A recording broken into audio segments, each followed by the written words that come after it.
प्रभ की अत प्यारी। ज्ञान ध्यान किछ कर्म न जाना, सार न जाना तेरी। सब ते बड़ा सतगुर नानक, जिन कल राखी मेरी। सब ते बड़ा सतगुर नानक, जिन कल राखे मेरी।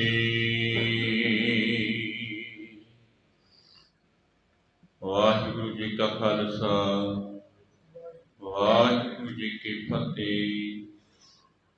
सो आप सर्व सिख संगतां भाई भाई वड भागे हो, धनता दी जोग हो,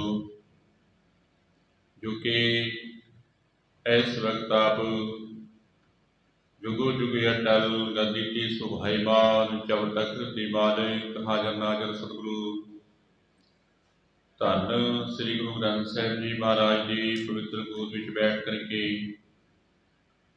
सतगुरां दी पवित्र गुरबाणी का आनंद माणते हुए अपने जीवन दियां कुछ घड़ियां सफलियां बना रहे हो, वड्डियां भागां वाले हो। आओ गुरु चरणों में बैठ के सतगुरां दे पवित्र इतिहास सरवण करके लाहे लैके धनता की जोग बनीए। कल आप गुरु की सिख संगतां ने सरवण किया सी कि पश्चिम देश वालों संगतां दे नाल भाई सुभागा जी, जो कि बड़े बड़े भागां वाला है, ये अमीर है, 5 घोड़े दसवंध दे सतगुरां दे घर लै करके आए, जिन्हां दी कि लख लख सवा लख रुपया कीमत है। इन्हां 5 घोड़ियां विचों एक घोड़ा सतगुरां ने अपने वास्ते पसंद दा रख लिया। एक तेज तरार घोड़ा भाई बिधि चंद जी नूं देना कीता, एक अपने वड्डे साहिबजादे गुरदित्ता जी वास्ते गोइंदवाल भेज दिता, चौथा घोड़ा जिहड़ा सी ओह पहले खां नूं दे दिता, एक घोड़ा सतगुरां ने बाकी तंबेले विच रख लिया। सतगुरु जी हुण कौतुक वरताउणा चाहुंदे सी, जानी जान सतगुरु जी महाराज जानते सी कि अगे आउण वाले समय विच किस तरह होना है। इस वास्ते सतगुरां ने गुरसिखां नूं कह दिता कि भाई इस घोड़े की तुसीं संभाल करो, तंबेले दे विच ख्याल रखना है।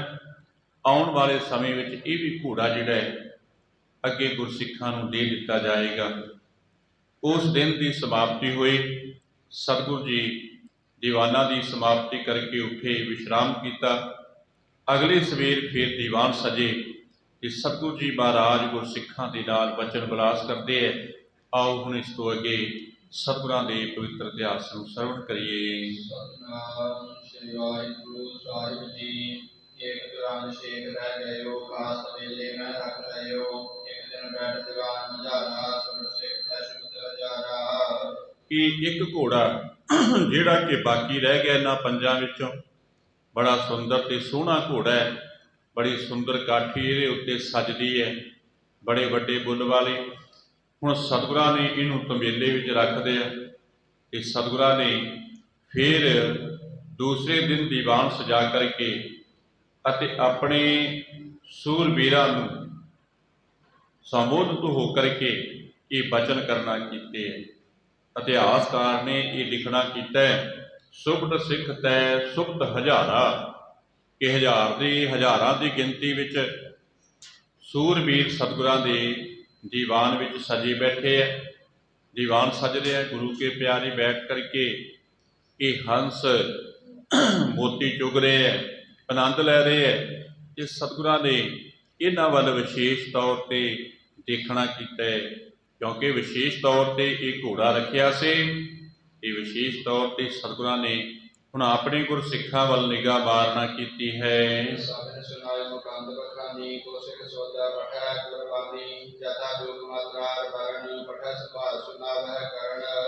कि सतगुरां ने ना सारियां वल देख करके ये प्रमाण किया ਕਹਿਣ ਲੱਗੇ ਗੁਰੂ ਪਿਆਰਿਓ, ਸਾਡੇ ਮਨ ਦੀ ਇਹ ਮੌਜ ਹੈ, ਸਾਡੇ ਮਨ ਦੀ ਇਹ ਖੁਸ਼ੀ ਹੈ ਕਿ ਕੋਈ ਗੁਰੂ ਕਾ ਪਿਆਰਾ ਗੁਰਸਿੱਖ ਸ਼ੁੱਧ ਗੁਰਬਾਣੀ ਜਿਹੜਾ ਕਿ ਪੜ੍ਹਦਾ ਹੈ, ਯਥਾਯੋਗ ਮਾਤਰਾ ਲਗਾ ਕੇ ਤੇ ਅੱਖਰਾਂ ਨੂੰ ਖਿਆਲ ਦੇ ਨਾਲ ਪੜ੍ਹਦਾ ਹੈ, ਤੇ ਸੰਭਾਲ ਕਰਕੇ ਪੜ੍ਹ ਕੇ ਤੇ ਉਹ ਸਾਨੂੰ ਸੁਣਾਣਾ ਕਰੇ।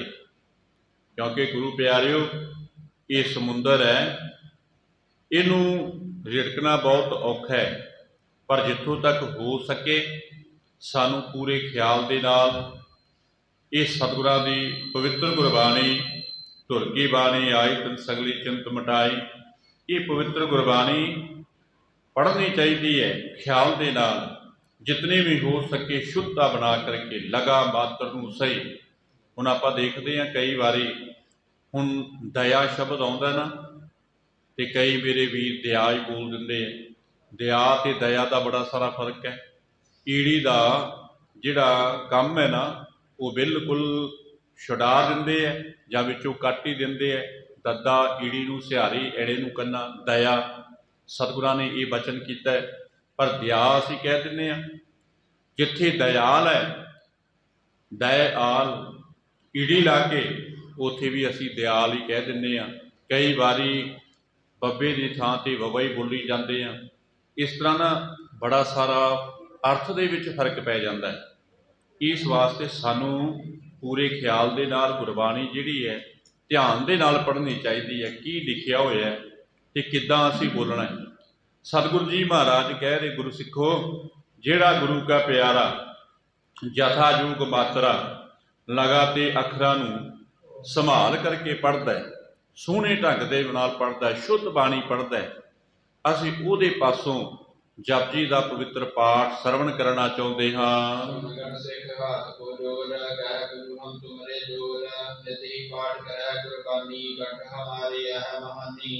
ਤੇ ਜਦੋਂ ਹੁਣ ਸਤਿਗੁਰਾਂ ਨੇ ਇਹ ਬਚਨ ਕੀਤੇ, ਬਹੁਤ ਸਾਰੇ ਸਿੱਖਾਂ ਨੇ ਹੱਥ ਜੋੜ ਕਰਕੇ ਬੇਨਤੀ ਕੀਤੀ। ਕਹਿਣ ਲੱਗੇ, ਸਤਿਗੁਰੂ ਜੀ, ਆਪ ਜੀ ਦੀ ਕਿਰਪਾ ਦੇ ਨਾਲ ਅਸੀਂ ਹਰ ਰੋਜ਼ ਗੁਰਬਾਣੀ ਦਾ ਜਾਪ ਜਪਦੇ ਹਾਂ, ਪੜ੍ਹਦੇ ਹਾਂ, ਅਤੇ ਨਿੱਤੇ ਗੁਰਬਾਣੀ ਦਾ ਪਾਠ ਸੁਬਹ ਸ਼ਾਮ ਕਰਦੇ ਹਾਂ। ਤੁਹਾਡੀ ਬੜੀ ਵੱਡੀ ਰਹਿਮਤ ਹੈ, ਕਿਰਪਾ ਹੈ। ਤੇ ਇਹ ਮਹਾਨ ਬਾਣੀ ਜੋ ਕਿ ਧੰਨ ਸ੍ਰੀ ਗੁਰੂ ਨਾਨਕ ਦੇਵ ਜੀ ਮਹਾਰਾਜ ਨੇ ਮੁਕਤੀ ਦੀਆਂ ਦਾਤਾਂ ਸਾਨੂੰ ਦੇਣੀਆਂ ਕੀਤੀਆਂ, ਸਾਨੂੰ ਇਹ ਕੰਠ ਹੈ, ਅਸੀਂ ਤੁਹਾਨੂੰ ਸੁਣਾਉਣਾ ਚਾਹੁੰਦੇ ਹਾਂ ਜਾਂ ਸੁਣਾ ਸਕਦੇ ਹਾਂ। ਇਹ ਸਾਨੂੰ ਕੰਠ ਹੈ, ਹਰ ਰੋਜ਼ ਅਸੀਂ ਇਹਦਾ ਅਲਾਪ ਕਰਦੇ ਹਾਂ ਜੀ।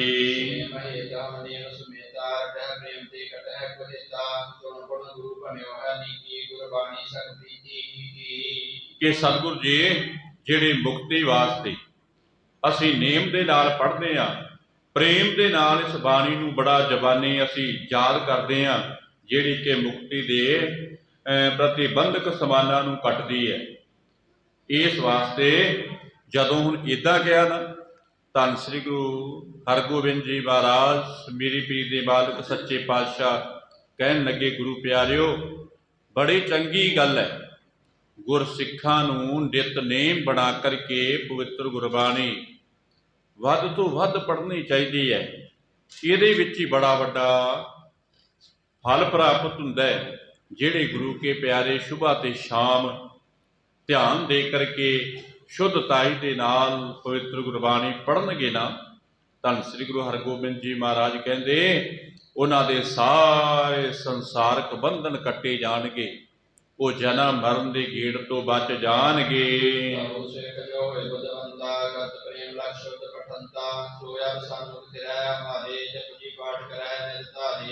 ਤੇ ਧੰਨ ਸ੍ਰੀ ਗੁਰੂ ਹਰਗੋਬਿੰਦ ਜੀ ਮਹਾਰਾਜ ਕਹਿਣ ਲੱਗੇ ਪਿਆਰਿਓ, ਫਿਰ ਵੀ ਜਿਹੜੇ ਬੁੱਧੀਵਾਨ ਸਿੱਖ ਹੋਏ ਨੇ, ਸਿਆਣੇ ਸਿੱਖ ਨੇ, ਉਹ ਬੜੇ ਪ੍ਰੇਮ ਦੇ ਨਾਲ ਪਵਿੱਤਰ ਗੁਰਬਾਣੀ ਦਾ ਜਾਪ ਜਪਦੇ ਹੈ, ਪਵਿੱਤਰ ਗੁਰਬਾਣੀ ਦਾ ਸ਼ੁੱਧ ਪਾਠ ਕਰਦੇ ਹੈ, ਬੜਾ ਸਾਰਾ ਭੈ ਬਣਾ ਕਰਕੇ ਤੇ ਪੜ੍ਹਨਾ ਕਰਦੇ ਹੈ।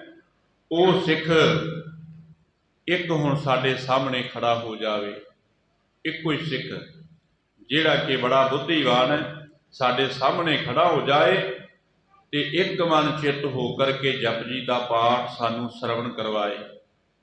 ਅਸੀਂ ਸੁਣਾਂਗੇ ਤੇ ਉਹ ਸੁਣਾਏਗਾ, ਤੇ ਉਹਦੇ ਉੱਤੇ ਧੰਨ ਸ੍ਰੀ ਗੁਰੂ ਨਾਨਕ ਦੇਵ ਜੀ ਮਹਾਰਾਜ ਦੇ ਘਰ ਦੀਆਂ ਰਹਿਮਤਾਂ ਹੋ ਜਾਣਗੀਆਂ। ਸ਼ੁੱਧ ਸੁਨਾਈ ਜਾਵੈ ਹੋਈ ਮਨ ਵਾਂਛਿਤ ਫਲ ਪ੍ਰਾਪਤ ਹੋਈ ਮੈਂ ਅਦੇ ਵਸਤੂ ਪੁਨ ਗਾਉਣ ਜਿਨ ਜਾਚੇ ਹੰਦਾ ਹੈ ਤੌਣ। ਸਤਿਗੁਰੂ ਜੀ ਕਹਿਣ ਲੱਗੇ ਵੀ ਪਿਆਰਿਓ, ਜਿਹੜਾ ਵੀ ਪਵਿੱਤਰ ਗੁਰਬਾਣੀ ਸ਼ੁੱਧ ਸੁਣਾ ਕਰਕੇ ਸਾਨੂੰ ਪ੍ਰਸੰਨ ਕਰੇਗਾ ਨਾ, ਜੋ ਕੁਛ ਮੰਗੇਗਾ ਉਹੀ ਕੁਛ ਉਸ ਨੂੰ ਗੁਰੂ ਦੇ ਘਰ ਦੇ ਵਿੱਚੋਂ ਫਲ ਪ੍ਰਾਪਤ ਹੋਏਗਾ। ਜੋ ਕੁਛ ਮੰਗੇਗਾ ਉਹੀ ਪ੍ਰਾਪਤ ਹੋ ਹੀ ਜਾਏਗਾ। ਕਿ ਨਾ ਦੇਣ ਵਾਲੀ ਵਸਤੂ ਵੀ ਅਸੀਂ ਜੇ ਉਹ ਮੰਗੇਗਾ ਨਾ, ਉਹ ਵੀ ਉਸ ਨੂੰ ਦੇ ਦੇਵਾਂਗੇ। ਧੰਨ ਸ੍ਰੀ ਗੁਰੂ ਹਰਗੋਬਿੰਦ ਜੀ ਮਹਾਰਾਜ ਕਹਿਣ ਲੱਗੇ, ਜੋ ਆਪਣੇ ਮੁਖ ਵਿੱਚੋਂ ਉਹ ਕਹੇਗਾ ਨਾ, ਭਾਵੇਂ ਉਹ ਦੇਣ ਦੇ ਯੋਗ ਨਹੀਂ, ਪਰ ਫਿਰ ਵੀ ਅਸੀਂ ਇਤਨਾ ਉਹਦਾ ਸਤਿਕਾਰ ਕਰਾਂਗੇ, ਇਤਨਾ ਮਾਣ ਕਰਾਂਗੇ ਕਿ ਉਹ ਵਸਤੂ ਉਹਦੀ ਝੋਲੀ ਪਾ ਦੇਵਾਂਗੇ। ਇਸ ਵਿੱਚ ਗੁਣ ਜਨ ਸਤਿਗੁਰ ਗਇਓ ਸਭਨ ਵਿਚਾਰ ਗੁਰੂ ਲੋਕ ਲਇਓ ਇਕ ਸਿੱਖ ਗੁਰਮੁਖ ਨਾਮ ਗੋਪਾਲਾ ਹੱਥ ਜੋੜ ਕੇ ਸੁਨੋ ਕਿਰਪਾਲਾ। ਹੁਣ ਜਦੋਂ ਸਤਿਗੁਰਾਂ ਨੇ ਇਹ ਬਚਨ ਕੀਤੇ ਆ ਨਾ, ਤੇ ਪਿਆਰੇ ਗੁਰਸਿੱਖਾਂ ਨੇ ਸਤਿਗੁਰਾਂ ਦੇ ਇਸ ਆਂਸ਼ੇ ਨੂੰ ਸਮਝਣਾ ਕੀਤਾ ਹੈ। ਕਿਉਂਕਿ ਜਿਹੜੇ ਬੁੱਧੀਵਾਨ ਗੁਰਸਿੱਖ ਨੇ ਨਾ, ਜਦੋਂ ਸਤਿਗੁਰੂ ਜੀ ਮਹਾਰਾਜ ਕੋਈ ਪ੍ਰਵਚਨ ਕਰਦੇ ਹੈ ਤੇ ਸਤਿਗੁਰਾਂ ਦੇ ਆਂਸ਼ੇ ਨੂੰ ਸਮਝਦੇ ਹੈ ਕਿ ਸਤਿਗੁਰੂ ਜੀ ਮਹਾਰਾਜ ਕੀ ਕਹਿ ਰਹੇ ਹੈ। ਹੁਣ ਇਹਨਾਂ ਦੇ ਵਿੱਚ ਇੱਕ ਬੜਾ ਪਿਆਰਾ ਗੁਰਸਿੱਖ ਹੈ ਜਿਹਦਾ ਕਿ ਨਾਮ ਇਤਿਹਾਸ ਦੇ ਵਿੱਚ ਭਾਈ ਗੋਪਾਲਾ ਜੀ ਆਇਆ। ਗੋਪਾਲਾ ਜੀ ਆਇਆ ਹੈ, ਇੱਕ ਸਿੱਖ ਗੁਰਮੁਖ ਨਾਮ ਗੋਪਾਲਾ, ਬੜਾ ਗੁਰਮੁਖ ਹੈ, ਬੜਾ ਸਿਆਣਾ ਹੈ, ਬੜਾ ਪਿਆਰ ਵਾਲਾ ਹੈ, ਜਿਹਦਾ ਕਿ ਨਾਮ ਭਾਈ ਗੋਪਾਲਾ ਜੀ ਹੈ। ਹਾਥ ਜੋੜ ਕੇ ਸੁਨੋ ਕਿਰਪਾਲਾ। ਉਸ ਨੇ ਹੱਥ ਜੋੜ ਕਰਕੇ ਸਤਿਗੁਰਾਂ ਦੇ ਚਰਨਾਂ ਵਿੱਚ ਇਹ ਬੇਨਤੀ ਕਰਨਾ ਕੀਤੀ ਹੈ। ਕਹਿਣ ਲੱਗਾ, ਸਤਿਗੁਰੂ ਮੇਰੀ ਇਹ ਬੇਨਤੀ ਜਿਹੜੀ ਪ੍ਰਵਾਨ ਕਰਨਾ ਕਰੋ ਜੀ।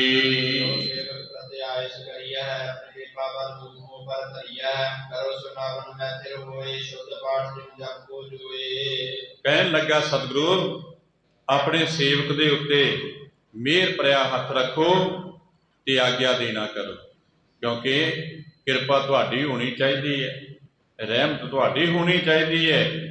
ਮਿਹਰਾਂ ਦਾ ਹੱਥ ਕਿਰਪਾ ਦ੍ਰਿਸ਼ਟੀ ਤੁਸੀਂ ਛੱਡੋਗੇ ਨਾ, ਤੇ ਫਿਰ ਮੈਂ ਬੈਠ ਕਰਕੇ ਜਪ ਜੀ ਦਾ ਜਾਪ ਜਪਾਂਗਾ। ਇਹ ਪਵਿੱਤਰ ਗੁਰਬਾਣੀ ਮੈਂ ਤੁਹਾਨੂੰ ਸੁਣਾਵਾਂਗਾ ਕਿ ਜਿਵੇਂ ਜਪਜੀ ਸਾਹਿਬ ਦਾ ਸ਼ੁੱਧ ਪਾਠ ਦੇਖਦੇ ਆ ਨਾ, ਸਤਿਗੁਰੂ ਜੀ ਫਿਰ ਤੁਹਾਡੀ ਕਿਰਪਾ ਦੇ ਨਾਲ ਹੀ ਮੈਂ ਸੁਣਾ ਸਕਾਂਗਾ। ਤੁਸੀਂ ਰਹਿਮਤ ਕਰ ਦਿਓ, ਕਿਰਪਾ ਕਰ ਦਿਓ, ਮੈਂ ਚੌਕੜਾ ਲਗਾ ਕਰਕੇ ਬੈਠ ਜਾਣਾ ਤੇ ਫਿਰ ਤੁਹਾਡੇ ਸਾਹਮਣੇ ਬੈਠ ਕਰਕੇ ਤੁਹਾਨੂੰ ਇਹ ਸੁਣਾਣਾ ਕਰਾਂਗਾ। ਸੁਣਤ ਗਰੀਬਨ ਆਵਾਜ਼ ਬਖਾਨਾ ਅੱਛੀ ਬਾਤ ਤੇ ਰੋਏ ਸਥਾਨਾ ਜਿਨ ਸਾਨੂੰ ਪਿਆਸਨ ਦਸਵਾਵਾ ਕਰ ਆਏ ਸਤੇ ਰਸ ਪਰ ਬੈਠਾਵਾ। ਤੇ ਸਤਿਗੁਰੂ ਜੀ ਮਹਾਰਾਜ ਗਰੀਬ ਨਵਾਜ਼ ਸਤਿਗੁਰੂ ਜੀ ਬੜੇ ਪ੍ਰਸੰਨ ਹੋਏ। ਸਤਿਗੁਰਾਂ ਨੇ ਆਪਣੇ ਬਰਾਬਰ ਸੋਹਣਾ ਪਲੰਗ ਢਵਾਣਾ ਕੀਤਾ। ਇਤਿਹਾਸਕਾਰ ਨੇ ਲਿਖਣਾ ਕੀਤਾ ਕਿ ਸੋਹਣਾ ਪਲੰਗ, ਬੜਾ ਸਾਰਾ ਆਦਰ ਮਾਣ ਸਤਿਕਾਰ ਸਤਿਗੁਰਾਂ ਨੇ ਦੇਣਾ ਕੀਤਾ ਕਿ ਸੋਹਣਾ ਪਲੰਗ ਜਿਹੜਾ ਉਹ ਢਵਾਣਾ ਕੀਤਾ ਤੇ ਭਾਈ ਗੋਪਾਲਾ ਜੀ ਨੂੰ ਆਗਿਆ ਦੇ ਕੇ ਇਸ ਪਲੰਗ ਦੇ ਉੱਤੇ ਬਿਠਾਣਾ ਕੀਤਾ। ਕਹਿਣ ਲੱਗੇ, ਭਾਈ ਗੋਪਾਲਾ ਜੀ ਇਸ ਸੁੰਦਰ ਪਲੰਗ ਦੇ ਉੱਤੇ ਸਾਡੇ ਸਾਹਮਣੇ ਤੁਸੀਂ ਬੈਠ ਜਾਣਾ ਕਰੋ ਜੀ।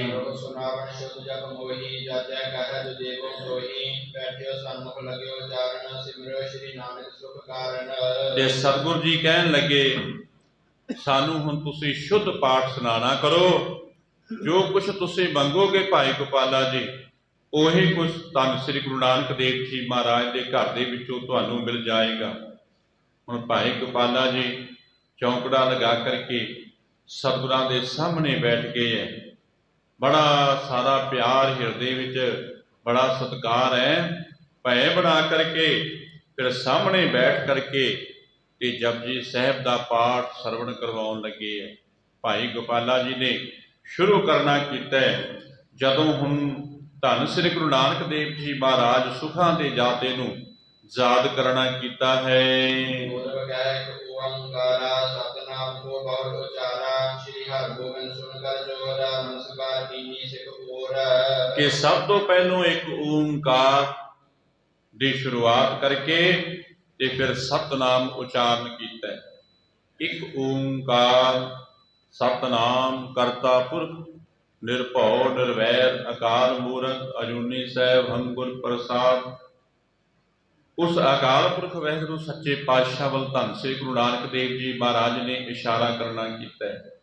ਜਦੋਂ ਹੁਣ ਭਾਈ ਗੋਪਾਲਾ ਜੀ ਨੇ ਉਚਾਰਨ ਕੀਤਾ, ਧੰਨ ਸ੍ਰੀ ਗੁਰੂ ਹਰਗੋਬਿੰਦ ਜੀ ਮਹਾਰਾਜ ਨੇ ਭਾਈ ਗੋਪਾਲਾ ਜੀ ਦੇ ਮੁਖਾਰਬਿੰਦ ਵਿੱਚੋਂ ਇਹ ਸ਼ੁੱਧਤਾਈ ਸਰਵਣ ਕੀਤੀ ਤੇ ਦੋਨੋਂ ਹੱਥ ਜੋੜ ਕਰਕੇ ਸਤਿਗੁਰਾਂ ਨੇ ਨਮਸਕਾਰ ਕਰਨਾ ਕੀਤੀ ਹੈ। ਮਠਿਓ ਮੰਗਲਾ ਚਰਨ ਬਹੋਰੀ ਬਰਮਨ ਕੀ ਨਸਾ ਜੋ ਘਟ ਪਾਰੀ ਇਹ ਜੁਗ ਚਾਰੇ ਜੁਗ ਅਨੁਰਾਗ ਪਠੀ ਗਏ ਜਿਸ ਮਹਿ ਬੈਰਾਗ। ਤੇ ਫੇਰ ਮੰਗਲਾਚਰਨ ਪੜ੍ਹ ਕੇ ਤੇ ਪਹਿਲੀਆਂ 6 ਪੌੜੀਆਂ ਭਾਈ ਗੋਪਾਲਾ ਜੀ ਨੇ ਪੜ੍ਹਨਾ ਕੀਤੀਆਂ। ਜੇ ਜੁਗ ਚਾਰੇ ਵਾਲੀ ਪੌੜੀ ਬੜੇ ਪਿਆਰ ਦੇ ਨਾਲ ਪੜ੍ਹੀ ਕਿ ਉਸ ਪੌੜੀ ਦੇ ਵਿੱਚ ਵੈਰਾਗ ਹੈ ਤੇ ਬੜੇ ਸੋਹਣੇ ਢੰਗ ਦੇ ਨਾਲ ਭਾਈ ਗੋਪਾਲਾ ਜੀ ਉਚਾਰਨ ਕਰੀ ਜਾ ਰਹੇ ਹੈ, ਜਿੱਦਾਂ ਕਿ ਮੁਖਾਰਬਿੰਦ ਵਿੱਚੋਂ ਫੁੱਲ ਗਿਰਦੇ ਹੈ ਨਾ। ਭਾਈ ਗੋਪਾਲਾ ਜੀ ਕਿਤਨਾ ਆਨੰਦ ਦੇ ਨਾਲ ਸਤਿਗੁਰਾਂ ਦੀ ਪਵਿੱਤਰ ਗੁਰਬਾਣੀ ਉਹਦਾ ਜਾਪ ਜਪੀ ਜਾ ਰਹੇ ਹੈ, ਉਚਾਰਨ ਕਰੀ ਜਾ ਰਹੇ ਹੈ ਤੇ ਸਤਿਗੁਰੂ ਜੀ ਮਹਾਰਾਜ ਆਪਣੇ ਸਿੱਖ ਉੱਤੇ ਕਿਰਪਾ ਕਰੀ ਜਾ ਰਹੇ ਹੈ। ਕਿਉਂਕਿ ਗੁਰੂ ਪਿਆਰਿਓ, ਜਿਤਨਾ ਅਸੀਂ ਪ੍ਰੇਮ ਦੇ ਨਾਲ ਅਦਬ ਸਤਿਕਾਰ ਕਰਦੇ ਹੋਏ ਸਤਿਗੁਰਾਂ ਦੀ ਪਵਿੱਤਰ ਗੁਰਬਾਣੀ ਦਾ ਜਾਪ ਜਪਾਂਗੇ ਨਾ, ਉਤਨੀਆਂ ਹੀ ਰਹਿਮਤਾਂ, ਉਤਨੀ ਕਿਰਪਾ ਸਤਿਗੁਰਾਂ ਦੀ ਸਾਡੇ ਉੱਤੇ ਹੋਏਗੀ। ਤੇ ਜੇ ਆਪਾਂ ਕੋਤਾਹੀਆਂ ਕਰਾਂਗੇ ਤੇ ਫਿਰ ਸਤਿਗੁਰੂ ਜੀ ਮਹਾਰਾਜ ਦੀ ਸਾਡੇ ਪ੍ਰਤੀ ਨਾਰਾਜ਼ਗੀ ਹੈ ਤੇ ਨਾਰਾਜ਼ਗੀ ਦਾ ਫਿਰ ਪਤਾ ਹੀ ਹੈ ਆਪਾਂ ਨੂੰ ਫਲ ਕੀ ਪ੍ਰਾਪਤ ਹੁੰਦਾ। ਇਸ ਵਾਸਤੇ ਪੜ੍ਹਨ ਵਾਲੇ ਬੜੇ ਧਿਆਨ ਦੇ ਨਾਲ, ਸਤਿਕਾਰ ਦੇ ਨਾਲ, ਅਦਬ ਰੱਖ ਕੇ ਪੜ੍ਹਨ ਤੇ ਸੁਣਨ ਵਾਲੇ ਉਤਨਾ ਹੀ ਪਿਆਰ ਬਣਾ ਕਰਕੇ ਸਰਵਣ ਕਰਨ ਤੇ ਦੋਨਾਂ ਧਿਰਾਂ ਨੂੰ ਇੱਕੋ ਜਿੰਨਾ ਫਲ ਜਿਹੜਾ ਉਹ ਪ੍ਰਾਪਤ ਹੋਏਗਾ। ਬੜੀਆਂ ਸਾਰੀਆਂ ਰਹਿਮਤਾਂ ਹੋਣਗੀਆਂ, ਬੜੀ ਕਿਰਪਾ ਹੋਏਗੀ। ਹੁਣ ਭਾਈ ਗੋਪਾਲਾ ਜੀ ਭੈ ਬਣਾ ਕਰਕੇ ਉਚਾਰਨ ਕਰਦੇ ਹਨ। ਮਹਾਤਮਾ ਕਰਵੇ ਸ਼ਰਵਣ ਬ੍ਰਹਮ ਅਨਾਤਾ ਆਨੰਦ ਲਾਤਮ ਬਾਰ ਮਨਨ ਕੀ ਬਵਰੀ ਚਾਰ ਕਰੀ ਸੁਨਾਵਣ ਸ਼ੁੱਧ ਉਚਾਰ। ਕਿ ਭਾਈ ਗੋਪਾਲਾ ਜੀ ਨੇ ਫਿਰ ਇਸ ਤੋਂ ਬਾਅਦ 4 ਪੌੜੀਆਂ ਸੁਣ ਦੇ ਮਹਾਤਮ ਦੀਆਂ ਪੜ੍ਹੀਆਂ ਤੇ ਬ੍ਰਹਮ ਬਾਰੇ ਸੁਣ ਕੇ ਮਨ ਨੂੰ ਆਨੰਦਿਤ ਕੀਤਾ, ਬੜਾ ਵੱਡਾ ਆਨੰਦ ਬਣਾ ਦਿੱਤਾ। ਹੁਣ ਗੁਰੂ ਕੇ ਸਿੱਖ ਬੈਠੇ ਹੈ, ਧੰਨ ਸ੍ਰੀ ਗੁਰੂ ਹਰਗੋਬਿੰਦ ਜੀ ਮਹਾਰਾਜ ਸੁਭਾਈਮਾਨ ਨੇ ਤੇ ਭਾਈ ਗੋਪਾਲਾ ਜੀ ਉਚਾਰਨ ਕਰੀ ਜਾ ਰਹੇ ਹੈ। ਆਨੰਦ ਹੀ ਆਨੰਦ ਬਣ ਗਿਆ, ਬੜੇ ਵੱਡੇ ਆਨੰਦ ਵਿੱਚ ਗੁਰੂ ਦੀਆਂ ਸਿੱਖ ਸੰਗਤਾਂ ਬੈਠ ਕਰਕੇ ਸਰਵਣ ਕਰ ਰਹੀਆਂ ਅਤੇ ਫਿਰ ਮੰਨਣ ਦੀਆਂ 4 ਪੌੜੀਆਂ ਪੜ੍ਹੀਆਂ, ਉਹਨਾਂ ਨੂੰ ਸ਼ੁੱਧ ਉਚਾਰਨ ਕਰਕੇ ਤੇ ਸੁਣਾਉਣਾ ਕੀਤਾ। ਭਾਈ ਗੋਪਾਲਾ ਜੀ ਹਰ ਪੱਖ ਤੋਂ ਭੈ ਬਣਾ ਕਰਕੇ, ਪ੍ਰੇਮ ਬਣਾ ਕਰਕੇ ਫਿਰ ਪੜ੍ਹਦੇ ਹੈ ਤੇ ਸਤਿਗੁਰੂ ਜੀ ਮਹਾਰਾਜ ਤੇ ਸਿੱਖ ਸਰਵਣ ਕਰੀ ਜਾ ਰਹੇ। ਬੜੇ ਸੋਹਣੇ ਢੰਗ ਦੇ ਨਾਲ, ਸ਼ੁੱਧਤਾਈ ਦੇ ਨਾਲ ਭਾਈ ਗੋਪਾਲਾ ਜੀ ਉਚਾਰਨ ਕਰਦੇ ਹਨ। ਪੜਤ ਭਾਵੰਜ ਪਰਵਾਨ ਨਿਤ ਆਸਨ ਜੈ ਕੀਨ ਬਖਾਨ ਤੂੰ ਸਦਾ ਸਲਾਮਤ ਨਿਰੰਕਾਰ ਸਖਿਆਤਕਾਰ ਬਰਤ ਵਿਚਾਰ। ਕਿ ਇਸ ਤੋਂ ਬਾਅਦ ਭਾਈ ਗੋਪਾਲਾ ਜੀ ਨੇ ਫੇਰ 5 ਪਰਵਾਨ ਵਾਲੀ ਪੌੜੀ ਪੜ੍ਹੀ, ਜਿਸ ਦੇ ਵਿੱਚ ਕਿ ਜਿਹਦੇ ਆਸਨ ਹੈ ਉਸ ਦਾ ਵਿਖਿਆਨ ਕਰਨਾ ਕੀਤਾ। ਬੜੇ ਸੋਹਣੇ ਢੰਗ ਦੇ ਨਾਲ ਕਿ ਤੂੰ ਸਦਾ ਸਲਾਮਤ ਨਿਰੰਕਾਰ, ਇਹ 4 ਤੁਕਾਂ ਸਖਿਆਤਕਾਰ ਉੱਤੇ ਨੇ।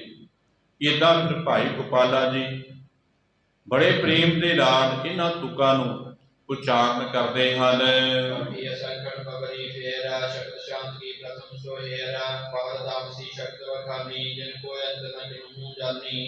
ਇਸ ਤੋਂ ਬਾਅਦ ਫਿਰ ਅਸੰਖ ਵਾਲੀ ਪੌੜੀ ਪੜ੍ਹੀ, ਸ਼ਕਤੀ ਸ਼ਾਂਤ ਕੀ ਪਹਿਲਾਂ ਵੇਖ ਕੇ ਫਿਰ ਤਾਮਸੀ ਸਖਤ ਕਹੀ ਹੈ, ਜਿਨ੍ਹਾਂ ਦਾ ਕਿ ਕਿਸੇ ਨੇ ਵੀ ਅੰਤ ਜਾਣਿਆ ਨਹੀਂ। ਗੁਰੂ ਪਿਆਰਿਓ, ਕਿਸੇ ਨੇ ਵੀ ਅੰਤ ਪਾਣਾ ਨਹੀਂ ਕੀਤਾ। ਬੜੇ ਵੱਡੇ ਵਿਦਵਾਨ ਸੰਤ ਮਹਾਂਪੁਰਸ਼ ਜਿਨ੍ਹਾਂ ਨੇ ਕਿ बड़े सारी विद्वानता दे नाल विचारां कीतियां, पर इहदा पार प्रवार पाना नहीं कीता। ये बेअंतता है। धन श्री गुरु नानक देव जी महाराज ने बड़ियां सारियां रहमतां वरताईयां ते भाई गोपाला जी सरवण करवाई जा रहे हैं। चार प्रकार ब्रह्म ज्ञान सकल सुनावन कीन बखान गुण बेअंतता कई ब्रह्म की जीव ईश एकता कर सम की। कि चार प्रकार का जो ब्रह्म ज्ञान है, फिर सारा सुना करके ते भाई गोपाला जी ने बयान करना कीता है। फिर ब्रह्म की बेअंतता बारे कहना कीता है। जीव ईश की समता कर करके एकता कही, बड़े ध्यान के नाल भाई गोपाला जी कही जा रहे हैं। ते सतगुरु जी चौंकड़ा लगा करके सरवण करी जा रहे हैं, सरवण करी जा रहे हैं। ते जिथे सरवण करी जा रही है, उत्थे सतगुरु जी महाराज अपने सिख उत्ते बड़े प्रसन्नता धारण करी जा रहे हैं, प्रसन्नता धारण करी जा रहे हैं। ते सतगुरु जी मन ही मन दे विच भाई गोपाला जी की शलाघा करते हैं। समय समय सब कीन संभार मात्रा करन भले जत धार सुन सतगुर तब हृदय विचारी जप के सम क्या वस्त उदारी। कि हौली हौली भाई गोपाला जी ने सारी संभाल की है, मात्रा लगा अते अखरां दा भला निर्धार करना कीता है। सोहणे ढंग दे नाल शुद्धताई दे नाल भाई गोपाला जी ने हर पक्ष तो संभाल करके ते सरवण करवाना कीता है। ये सुन करके सतगुरु जी महाराज ने अपने हिरदे दे विच विचार करना कीती है। हुण सतगुरु जी बड़े प्रसन्न ने, पलगे उत्ते सुभाईमान ने। जिवें जिवें भाई गोपाला जी ने शुद्धताई के नाल सरवण करवाया जपजी का जाप, ते हुण सतगुरु जी महाराज अपने हिरदे विच विचारना शुरू कर दिता कि जपजी साहिब दे बराबर होर किहड़ी उत्तम वस्तु है जो कि भाई गोपाला जी नूं बख्शिश विच देना कीती जाए। हुण सतगुरु जी महाराज विचारन लग गए। भाई गोपाला जी पढ़ी जा रहे हैं ते सतगुरु जी महाराज अपने सेवक उत्ते खुशियां करनियां चाहुंदे हन। जो इस कोया बदाबो करै कोई न समता क्यों करै जो सगरे जग की गुरियाई ये ताह निश्चय ठहराई। सतगुरु जी महाराज विचार रहे हैं कि अपने सिख नूं ऐसे उत्तम बख्शिश देना करिए कि जिहदी बराबरता कोई भी ना कर सकता होवे। आखो सतनाम श्री वाहिगुरू। धन श्री गुरु हरगोबिंद जी महाराज मेरी पीरी दे बालक सच्चे पातशाह पवित्र गुरबाणी सरवण करके इतने प्रसन्न चित हो गए, इतने खुश हो गए अपने सिख दे उत्ते कि बड़ी शुद्धताई के नाल पवित्र गुरबाणी श्रवण करवाई है। ऐसे वस्त इन्हों देना करिए कि कोई भी इन्हां दी बराबरी ना कर सके। जिहड़ी सारे जगत की गुरियाई है ना, ये इस नूं देवांगे। कहण दा मतलब कि धन श्री गुरु हरगोबिंद जी महाराज गुरता गद्दी इस नूं देना चाहुंदे से। दिल दे विच बिल्कुल पक्का निश्चा सतगुरां ने कर लिया। इतने प्रसन्न हुए, इतने प्रसन्न हुए सतगुरु जी कि भाई गोपाला जी नूं गुरता गद्दी उत्ते सुभाईमान करन वास्ते सोच लिया। आखो सतनाम श्री वाहिगुरू। इतम एडी उत्तम गुरबाणी जिन्हों शुद्धताई दे नाल पढ़ीए ते उत्तम पदवियां प्राप्त कराउंदी है। गुरु प्यारिओ, भय सत्कार ते प्रेम हिरदे विच होना चाहिए। सतगुरु जी महाराज की बड़ी सारी रहमत होएगी, बड़ी कृपा होएगी, बख्शिश होएगी। इसे वास्ते इतिहास पढ़े ते सरवण करवाए जाते हैं। हुण सतगुरां ने अपने हिरदे दे विच ये सब कुछ ठान लिया है जी। नानक नदरी नदर निहाल ये तुम पटी प्रीत के नाल तब सतगुर मन बोध उपायो जानो उठबे हेत उठायो। हुण जदों भाई गोपाला जी ने नानक नदरी नदर निहाल वाली तुक पढ़ना कीती है ना, बड़े प्रेत दे नाल भाई गोपाला जी पढ़ी जा रहे हैं। सतगुरु जी महाराज मन ही मन विच बड़े प्रसन्न हुए हैं, बड़े खुश हुए सतगुरु जी महाराज। ते सतगुरां ने फिर उठण वास्ते अपना गोडा जिहड़ा वो टिकाणा कीता है। ਉੱਠਣ ਵਾਸਤੇ ਗੋਡਾ ਉਠਾਇਆ ਤੇ ਸਤਿਗੁਰੂ ਜੀ ਇਹ ਬਖਸ਼ਿਸ਼ ਵਿੱਚ ਗੁਰਿਆਈ ਬਖਸ਼ਿਸ਼ ਵਿੱਚ ਦੇਣ ਲੱਗੇ ਹੈ। ਹੁਣ ਜਦੋਂ ਸਤਿਗੁਰੂ ਜੀ ਮਹਾਰਾਜ ਇਸ਼ਾਰੇ ਮਾਤਰ ਇੱਦਾਂ ਉੱਠਣ ਲੱਗੇ ਆ ਨਾ ਪਲੰਘੇ ਉੱਤੋਂ, ਤੇ ਭਾਈ ਗੋਪਾਲਾ ਜੀ ਦੀ ਵੀ ਨਜ਼ਰ ਸਤਿਗੁਰਾਂ ਵੱਲੇ ਪੈਣਾ ਕੀਤੀ ਹੈ। ਤਿਲਕ ਦੇਣ ਕੋ ਚਾਹਿਓ ਦੀਜੈ, ਸਿੱਖ ਨੇ ਕਰਿਓ ਮਨੋਰਥ ਤਪੈ, ਰਹਿਓ ਪੰਚਮੋ ਹੈ ਬੜ ਮੋਲ, ਸੋ ਮੈਂ ਲਿਓ ਗੁਰੂ ਤੇ ਬੋਲ। ਹੁਣ ਜਦੋਂ ਸਤਿਗੁਰੂ ਜੀ ਮਹਾਰਾਜ ਗੁਰਤਾ ਗੱਦੀ ਦਾ ਤਿਲਕ ਦੇਣ ਵਾਸਤੇ ਉੱਠਣ ਲੱਗੇ ਹੈ ਤੇ ਸਿੱਖ ਨੇ ਆਪਣੇ ਮਨ ਦੇ ਵਿੱਚ ਹੋਰ ਹੀ ਮਨੋਰਥ ਧਾਰਨ ਕਰ ਲਿਆ, ਕਿਉਂਕਿ ਗੁਰੂ ਪਿਆਰਿਓ ਭਾਈ ਗੋਪਾਲਾ ਜੀ ਇਹ ਮਨੋਰਥ ਧਾਰਨ ਕਰਦੇ ਵੀ ਕਿਉਂ ਨਾ, ਕਿਉਂਕਿ ਧੰਨ ਸ੍ਰੀ ਗੁਰੂ ਅਮਰਦਾਸ ਸਾਹਿਬ ਜੀ ਮਹਾਰਾਜ ਦੀ ਸਪੁੱਤਰੀ ਬੀਬੀ ਭਾਨੀ ਜੀ ਨੇ ਇਹ ਬਖਸ਼ਿਸ਼ ਪਹਿਲੋਂ ਲੈਣਾ ਕਰ ਲਈ ਹੈ ਸਤਿਗੁਰਾਂ ਦੀ ਸੇਵਾ ਕਰਕੇ ਪਿਤਾ ਗੁਰੂ ਜੀ ਦੀ। ਕਿਉਂਕਿ ਜਦੋਂ ਸਤਿਗੁਰੂ ਜੀ ਮਹਾਰਾਜ ਇਸ਼ਨਾਨ ਕਰ ਰਹੇ ਸੀ ਤੇ ਬੁਢਾਪੇ ਦੀ ਅਵਸਥਾ ਵਿੱਚ ਨੇ ਧੰਨ ਸ੍ਰੀ ਗੁਰੂ ਅਮਰਦਾਸ ਸਾਹਿਬ ਜੀ ਮਹਾਰਾਜ ਜਿਸ ਚੌਂਕੀ ਉੱਤੇ ਬੈਠ ਕਰਕੇ ਸਤਿਗੁਰੂ ਜੀ ਇਸ਼ਨਾਨ ਕਰ ਰਹੇ ਸੀ ਨਾ, ਉਹਦਾ ਪਾਵਾ ਟੁੱਟ ਗਿਆ ਤੇ ਬੀਬੀ ਭਾਨੀ ਜੀ ਨੇ ਇਹ ਵਿਚਾਰਿਆ ਕਿ ਜੇ ਇਧਰ ਨੂੰ ਉੱਲਰ ਗਈ ਪੀੜੀ ਤੇ ਸਤਿਗੁਰੂ ਜੀ ਮਹਾਰਾਜ ਡਿੱਗ ਪੈਣਗੇ, ਬੁਢਾਪੇ ਵਾਲੀ ਉਮਰ ਹੈ ਤਹੀਨ ਹੋ ਜਾਏਗੀ। ਫਟਾਫਟ ਆਪਣਾ ਪੈਰ ਜਿਹੜਾ ਸੀ ਨਾ ਉਹ ਪਾਵੇ ਵਾਲੀ ਜਗ੍ਹਾ ਤੇ ਦੇਣਾ ਕੀਤਾ, ਪਾਵੇ ਵਾਲੀ ਜਗ੍ਹਾ ਤੇ ਉਸ ਪਾਵੇ ਵਾਲੀ ਜਗ੍ਹਾ ਵਿੱਚ ਮੇਖ ਸੀ ਗੁਰੂ ਪਿਆਰਿਓ, ਉਹ ਪੈਰ ਦੇ ਵਿੱਚ ਖੁੱਬਣਾ ਕੀਤੀ ਹੈ ਤੇ ਜਦੋਂ ਪੈਰ ਵਿੱਚ ਖੁੱਬ ਗਏ ਨਾ ਤੇ ਖੂਨ ਚੱਲਿਆ, ਪਾਣੀ ਦੇ ਵਿੱਚ ਖੂਨ ਦੇਖਣਾ ਕੀਤਾ ਨਾ, ਜਾਨੀ ਜਾਨ ਸਤਿਗੁਰੂ ਜੀ ਮਹਾਰਾਜ ਜਾਣ ਗਏ। ਧੰਨ ਸ੍ਰੀ ਗੁਰੂ ਅਮਰਦਾਸ ਸਾਹਿਬ ਜੀ ਮਹਾਰਾਜ ਨੇ ਦੇਖਿਆ ਤੇ ਪੁੱਛਿਆ, ਧੀਏ ਇਹ ਕੀ ਗੱਲ ਹੈ? ਤੇ ਧੀ ਨੇ ਸਾਰੀ ਵਿਵਸਥਾ ਸੁਣਾਣਾ ਕੀਤੀ। ਸਤਿਗੁਰੂ ਜੀ ਪ੍ਰਸੰਨ ਹੋ ਗਏ, ਕਹਿਣ ਲੱਗੇ ਧੀਏ ਮੰਗੋ ਜੋ ਕੁਛ ਵੀ ਮੰਗਣਾ ਚਾਹੁੰਦੇ ਹੋ। ਇਹ ਧੀ ਨੇ ਫਿਰ ਮੰਗ ਲਿਆ, ਗੁਰਤਾ ਗੱਦੀ ਘਰ ਦੀ ਘਰ ਵਿੱਚ ਰਹਿ ਜਾਏ, ਘਰ ਵਿੱਚ ਹੀ ਰਹਿ ਜਾਏ। ਸਤਿਗੁਰੂ ਜੀ ਮਹਾਰਾਜ ਕਹਿਣ ਲੱਗੇ ਜੋ ਤੁਸੀਂ ਮੰਗਿਆ ਨਾ ਉਹ ਪ੍ਰਵਾਨ ਹੈ, ਪਰ ਧੀਏ ਇਹਦੇ ਵਿੱਚ ਔਕੜਾਂ ਬੜੀਆਂ ਆਉਣੀਆਂ, ਮੁਸ਼ਕਲਾਂ ਬੜੀਆਂ ਆਉਣੀਆਂ। ਸਭ ਕੁਛ ਦਿਖਾ ਵੀ ਦਿੱਤਾ ਸਤਿਗੁਰਾਂ ਨੇ, ਪਰ ਬੀਬੀ ਭਾਨੀ ਜੀ ਕਹਿਣ ਲੱਗੇ ਹੱਥ ਜੋੜ ਕੇ, ਪਿਤਾ ਗੁਰੂ ਜੀ ਪਾਪਾ ਭਲਾ ਕਰਕੇ ਮੈਂ ਪ੍ਰਵਾਨ ਕਰ ਲਵਾਂਗੇ, ਪਰ ਜੋ ਕੁਛ ਮੰਗਿਆ ਇਹ ਹੁਣ ਪਰਉਪਕਾਰ ਇੱਦਾਂ ਹੀ ਕਾਇਮ ਰੱਖ ਦਿਓ। ਆਖੋ ਸਤਿਨਾਮ ਸ੍ਰੀ ਵਾਹਿਗੁਰੂ। ਗੁਰਤਾ ਗੱਦੀ ਸਦਾ ਦੀ ਘਰ ਦੇ ਵਿੱਚ ਰਹਿਣਾ ਕਰੇ, ਸੇਵਕ ਨੂੰ ਨਾ ਦਿੱਤੀ ਜਾਏ। ਇਸੇ ਵਾਸਤੇ ਭਾਈ ਗੋਪਾਲਾ ਜੀ ਦਾ ਮਨੋਰਥ ਹੋਰ ਪਾਸੇ ਵੱਲ ਚਲਿਆ ਗਿਆ, ਸੇਵਾ ਕਰਕੇ ਇਹ ਬਖਸ਼ਿਸ਼ ਵਿੱਚ ਲੈਣਾ ਕੀਤੀ ਸੀ। ਹੁਣ ਜਦੋਂ ਸਤਿਗੁਰੂ ਜੀ ਮਹਾਰਾਜ ਇੱਦਾਂ ਉੱਠਣ ਲੱਗੇ ਤਿਲਕ ਲਾਉਣ ਵਾਸਤੇ, ਭਾਈ ਗੋਪਾਲਾ ਜੀ ਦੇ ਹਿਰਦੇ ਵਿੱਚ ਹੋਰ ਮਨੋਰਥ ਆ ਗਿਆ। ਉਹ ਕਿਹੜਾ ਮਨੋਰਥ ਸੀ?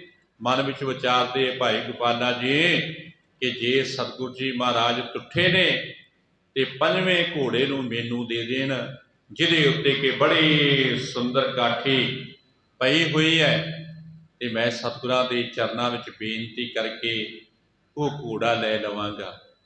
ਮਨ ਦੇ ਵਿੱਚ ਇੱਦਾਂ ਭਾਈ ਗੋਪਾਲਾ ਜੀ ਨੇ ਇਹ ਵਿਚਾਰ ਕਰਨਾ ਕੀਤੀ ਹੈ। ਸਮੇਤ ਪਾਏ ਕਰ ਸੋ ਚੜੋ ਤਿਸੀ ਪਰ ਮਨ ਮੁਦ ਹੋ, ਆਸ ਆਸ ਪਰ ਹੋ ਪਣਿਸ ਬਾਰ, ਪਾਏ ਪ੍ਰੀਤੀ ਪਰ ਸੁਰਗ ਬਹਾਰ। ਭਾਈ ਗੋਪਾਲਾ ਜੀ ਸੋਚਦੇ ਹੈ ਕਿ ਬੜੇ ਸੁੰਦਰ ਕਾਠੀ ਹੈ, ਪਸ਼ਮੀਨ ਦੀ ਕਾਠੀ ਘੋੜੇ ਉੱਤੇ ਪਾ ਕਰਕੇ ਜਦੋਂ ਮੈਂ ਸਵਾਰ ਹੋਵਾਂਗਾ ਨਾ ਤੇ ਬੜੀ ਪ੍ਰਸੰਨਤਾ ਹੋਏਗੀ, ਬੜੀ ਪ੍ਰਸੰਨਤਾ ਹੋਵੇਗੀ। ਐਸੇ ਸੋਹਣੇ ਤੇ ਸੁੰਦਰ ਘੋੜੇ ਉੱਤੇ ਅਸਵਾਰ ਹੋਣਾ ਧਰਤੀ ਉੱਤੇ ਸੁਰਗਾਂ ਦਾ ਆਨੰਦ ਪਾਉਣ ਦੇ ਬਰਾਬਰ ਹੈ। ਭਾਈ ਗੋਪਾਲਾ ਜੀ ਆਪਣੇ ਮਨ ਦੇ ਵਿੱਚ ਚਾਹਤ ਕੀਤੀ ਕਿ ਇਤਨਾ ਸੁੰਦਰ ਘੋੜਾ ਵੱਡੇ ਭਾਗਾਂ ਵਾਲਿਆਂ ਨੂੰ ਪ੍ਰਾਪਤ ਹੋਇਆ ਤੇ ਹੋਏਗਾ। ਇਸ ਵਾਸਤੇ ਸਤਿਗੁਰਾਂ ਦੇ ਚਰਨਾਂ ਵਿੱਚ ਬੇਨਤੀ ਕਰਕੇ ਇਹ ਮੰਗ ਲਵਾਂਗਾ, ਤੇ ਜਦੋਂ ਘੋੜੇ ਉੱਤੇ ਸਵਾਰ ਹੋਵਾਂਗੇ ਤੇ ਬੜਾ ਵੱਡਾ ਆਨੰਦ ਹੋਏਗਾ, ਰਹਿਮਤ ਹੋਏਗੀ ਸਤਿਗੁਰਾਂ ਦੀ, ਬੜੀ ਕਿਰਪਾ ਹੋਏਗੀ, ਕਿਉਂਕਿ ਬੜਾ ਸੋਹਣਾ ਤੇ ਸੁੰਦਰ ਘੋੜਾ ਹੈ। ਇਸ ਕੋ ਦੇਖ ਸੁਹਾਵਤ ਨੈਣ, ਸੋ ਮੋਹ ਕਹੁ ਗੁਰ ਕੈ ਕਰਹਿ ਦੈਨ, ਮੁਖ ਮੰਗੇ ਕਿਉ ਦੈ ਹੈ ਕਹਿ ਦੀਨ ਆਇਓ ਮਨੋਰਥ ਕੋ ਮਨ ਕੀਨ। ਭਾਈ ਗੋਪਾਲਾ ਜੀ ਸੋਚਦੇ ਹੈ ਕਿ ਜਿਸ ਘੋੜੇ ਨੂੰ ਦੇਖ ਕਰਕੇ ਮਨ ਲਲਚਾਉਂਦਾ ਹੈ ਹਰ ਇੱਕ ਦਾ, ਮਨ ਦੇ ਵਿੱਚ ਸ਼ਾਂਤੀ ਹੁੰਦੀ ਹੈ, ਪ੍ਰਸੰਨਤਾ ਹੁੰਦੀ ਹੈ, ਉਹ ਘੋੜਾ ਸਤਿਗੁਰੂ ਜੀ ਮਹਾਰਾਜ ਮੈਨੂੰ ਦੇਣ। ਕਿਉਂਕਿ ਸਤਿਗੁਰੂ ਜੀ ਮਹਾਰਾਜ ਨੇ ਪਹਿਲੋਂ ਬਚਨ ਕੀਤੇ ਸੀ ਕਿ ਭਾਈ ਗੋਪਾਲਾ ਜੀ ਜੇ ਸ਼ੁੱਧ ਗੁਰਬਾਣੀ ਸਰਵਣ ਕਰਵਾਓਗੇ, ਜੋ ਮੰਗੋਗੇ ਉਹੀ ਕੁਛ ਤੁਹਾਨੂੰ ਦੇ ਦਿੱਤਾ ਜਾਏਗਾ। ਤੇ ਮੈਂ ਹੁਣ ਇਹ ਮਨ ਦੇ ਵਿੱਚ ਮਨੋਰਥ ਧਾਰਨ ਕੀਤਾ ਹੈ, ਇਹ ਮਨੋਰਥ ਕੋ ਮਨ ਕੀਨ, ਕਿ ਇਸ ਤਰ੍ਹਾਂ ਹੁਣ ਮੈਂ ਮਨੋਰਥ ਜਿਹੜਾ ਨਾ ਆਪਣੇ ਮਨ ਦੇ ਵਿੱਚ ਠਾਣ ਲਿਆ। ਤੇ ਸਤਿਗੁਰਾਂ ਦੇ ਚਰਨਾਂ ਵਿੱਚ ਇਹ ਬੇਨਤੀ ਕਰਾਂਗਾ।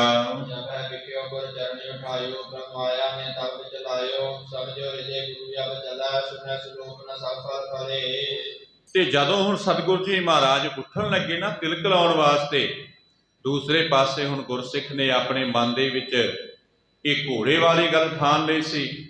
ਜਦੋਂ ਹੁਣ ਉੱਠਣ ਲੱਗੇ ਤੇ ਭਾਈ ਗੋਪਾਲਾ ਜੀ ਨੇ ਦੇਖ ਲਿਆ ਕਿ ਸਤਿਗੁਰੂ ਜੀ ਮਹਾਰਾਜ ਉੱਠ ਚੱਲੇ ਹੈ, ਕਿ ਪ੍ਰਭੂ ਦੀ ਮਾਇਆ ਨੇ ਮਨ ਨੂੰ ਹੋਰ ਕਿਸੇ ਪਾਸੇ ਲਗਾ ਦਿੱਤਾ।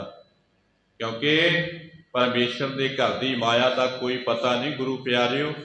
ਕਈ ਵਾਰੀ ਨਾ ਸੰਸਾਰ ਤੇ ਸਿਆਣੇ ਸਿਆਣੇ ਮਨੁੱਖਾਂ ਦੀ ਇਹ ਬੁੱਧੀ ਨੂੰ ਹੋਰ ਕਿਸੇ ਪਾਸੇ ਹੀ ਲਗਾ ਦਿੰਦੀ ਹੈ ਮਾਇਆ। ਕਿਉਂਕਿ ਪਰਮੇਸ਼ਰ ਦੇ ਘਰ ਦੀ ਮਾਇਆ ਦਾ ਕੋਈ ਪਤਾ ਨਹੀਂ, ਵੱਡਿਆਂ ਵੱਡਿਆਂ ਨੂੰ ਕਿਸੇ ਹੋਰ ਪਾਸੇ ਵੱਲ ਨੂੰ ਲਗਾ ਦਿੰਦੀ ਹੈ। ਹੁਣ ਪਰਮੇਸ਼ਰ ਦੀ ਮਾਇਆ ਨੇ ਇਹਨਾਂ ਦੇ ਮਨ ਨੂੰ ਵਿਗਾੜ ਦਿੱਤਾ। ਉਹ ਦਿਲ ਵਿੱਚ ਇਹ ਸਮਝਿਆ ਕਿ ਸਤਿਗੁਰੂ ਜੀ ਮਹਾਰਾਜ ਹੁਣ ਉੱਠ ਕੇ ਚੱਲੇ ਹੈ, ਤੇ ਮੇਰਾ ਇਹ ਸਲੋਕ ਲਾਸਟ ਵਾਲਾ ਸੁਣਨਾ ਨਹੀਂ ਚਾਹੁੰਦੇ। ਹੋ ਸਕਦਾ ਹੈ ਕਿ ਮੇਰੀ ਇਸ ਮਿਹਨਤ ਨੂੰ ਫਲ ਨਹੀਂ ਲੱਗਣਾ।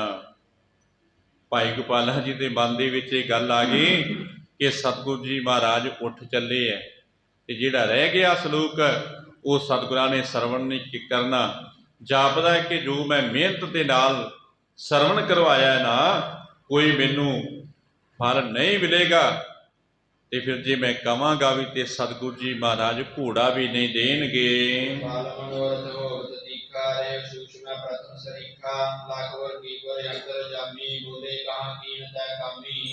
ਜਦੋਂ ਉਹਨੇ ਏਦਾਂ ਮਨ ਦੇ ਵਿੱਚ ਸੋਚਿਆ ਨਾ ਭਾਈ ਗੋਪਾਲਾ ਜੀ ਨੇ, ਤੇ ਮਨ ਦੇ ਵਿੱਚ ਇਹ ਖਿਆਲ ਆ ਗਿਆ ਕਿ ਭਾਈ ਗੋਪਾਲਾ ਜੀ ਬੜੇ ਮਨ ਲਗਾ ਕਰਕੇ ਪਵਿੱਤਰ ਗੁਰਬਾਣੀ ਸਤਿਗੁਰਾਂ ਨੂੰ ਸਰਵਣ ਕਰਵਾਇਆ ਸੀ, ਪਰ ਜਾਪਦਾ ਕਿ ਮੈਂ ਖਾਲੀ ਦਾ ਖਾਲੀ ਰਹਿ ਗਿਆ, ਕੁਛ ਵੀ ਮੈਨੂੰ ਪ੍ਰਾਪਤ ਨਹੀਂ ਹੋਏਗਾ।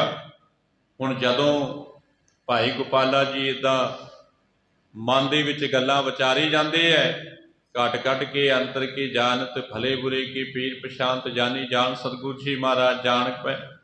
ਸਤਿਗੁਰਾਂ ਨੇ ਜਾਣ ਲਿਆ ਸਭ ਕੁਛ ਜੋ ਭਾਈ ਗੋਪਾਲਾ ਜੀ ਹਿਰਦੇ ਵਿੱਚ ਵਿਚਾਰੀ ਫਿਰਦੇ ਹੈ। ਸਤਿਗੁਰਾਂ ਨੇ ਫਿਰ ਬਚਨ ਕਰਨਾ ਕੀਤੇ ਹੈ। ਮੁਸ਼ਕਰਾ ਪਏ ਸਤਿਗੁਰੂ ਜੀ, ਤੇ ਸਤਿਗੁਰੂ ਜੀ ਕਹਿਣ ਲੱਗੇ ਭਾਈ ਗੋਪਾਲਾ ਜੀ ਤੁਸਾਂ ਨੇ ਕੈਸੀ ਕਾਮਨਾ ਹਿਰਦੇ ਦੇ ਵਿੱਚ ਧਾਰਨ ਕਰ ਲਈ ਹੈ, ਕਿੱਦਾਂ ਦੀ ਕਾਮਨਾ ਤੁਸਾਂ ਨੇ ਧਾਰਨ ਕੀਤੀ ਹੈ।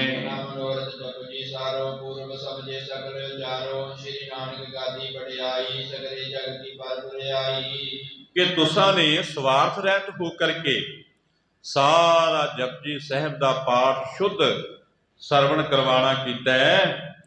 ਤੇ ਪਹਿਲਾ ਵਾਂਗ ਜੇ ਸਾਰਾ ਉਚਾਰਨ ਕਰਦੇ ਕਿ ਤੁਹਾਨੂੰ ਧੰਨ ਸ੍ਰੀ ਗੁਰੂ ਨਾਨਕ ਦੇਵ ਜੀ ਮਹਾਰਾਜ ਦੇ ਘਰ ਦੀ ਵਡਿਆਈ ਪ੍ਰਾਪਤ ਹੋਣ ਲੱਗੀ ਸੀ।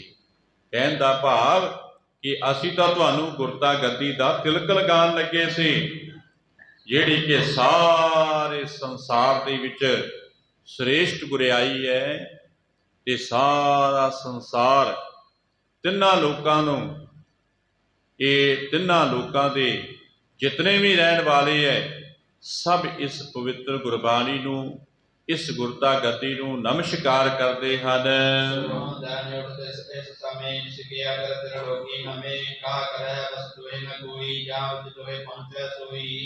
ਕਿ ਅਸੀਂ ਤੇ ਉਹ ਗੁਰਤਾ ਗੱਦੀ ਦੇਣ ਵਾਸਤੇ ਤੁਹਾਨੂੰ ਉੱਠਣ ਲੱਗੇ ਸੀ, ਜਿਹਦੇ ਅੱਗੇ ਕਿ ਸਭ ਨਮਸਕਾਰਾਂ ਕਰਦੇ ਹੈ।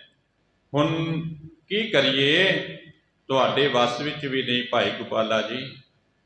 ਤੁਹਾਡੇ ਵੱਸ ਵੀ ਨਹੀਂ, ਪਰ ਅਸੀਂ ਤੇ ਤੁਹਾਨੂੰ ਗੁਰਤਾ ਗਤੀ ਦੇਣ ਵਾਸਤੇ ਉੱਠੇ ਜਿੱਥੇ ਉਹ ਪਰਮੇਸ਼ਰ ਚਾਹੇ ਉੱਥੇ ਹੀ ਉਸ ਮਨੁੱਖ ਨੂੰ ਉਹ ਪਰਮੇਸ਼ਰ ਰੱਖਦਾ ਹੈ। ਜਹਾਂ ਉਚਿਤ ਹੋਏ ਪਹੁੰਚੈ ਸੋਈ, ਕਿ ਜਿੱਥੇ ਉਹ ਉਚਿਤ ਹੁੰਦਾ ਨਾ ਉੱਥੇ ਪਰਮੇਸ਼ਰ ਉਸ ਨੂੰ ਪਹੁੰਚਾਉਂਦਾ ਹੈ। ਇਸ ਵਾਸਤੇ ਤੁਹਾਡੇ ਮਨ ਦੀ ਵੀ ਜਿਹੜੀ ਗੱਲ ਸੀ ਨਾ ਉਹ ਠੀਕ ਹੈ, ਜਾਂ ਤੁਹਾਡੀ ਵੀ ਵੱਸ ਦੀ ਗੱਲ ਨਹੀਂ। ਜੋ ਪਰਮੇਸ਼ਰ ਨੇ ਕਰਨਾ ਸੀ ਉਹ ਉਸੇ ਤਰ੍ਹਾਂ ਹੀ ਹੋ ਕਰਕੇ ਰਹਿਣਾ ਸੀ। ਜਨਮ ਮਰਨ ਦੁਖ ਸਭ ਮਿਟ ਗਇਓ, ਕਰੇ ਮਨੋਰਥ ਜੋ ਜਗ ਜੈਸੇ, ਸੋਈ ਜੋ ਹੈ ਬਿਨ ਮੋਹ ਜੈਸੇ। ਧੰਨ ਸ੍ਰੀ ਗੁਰੂ ਹਰਗੋਬਿੰਦ ਜੀ ਮਹਾਰਾਜ ਕਹਿਣ ਲੱਗੇ, ਭਾਈ ਗੋਪਾਲਾ ਜੀ ਤੁਹਾਡਾ ਜਨਮ ਧੰਨ ਹੈ, ਤੇ ਜਨਮ ਮਰਨ ਦੇ ਤੁਹਾਡੇ ਸਾਰੇ ਬੰਧਨ ਕੱਟੇ ਗਏ।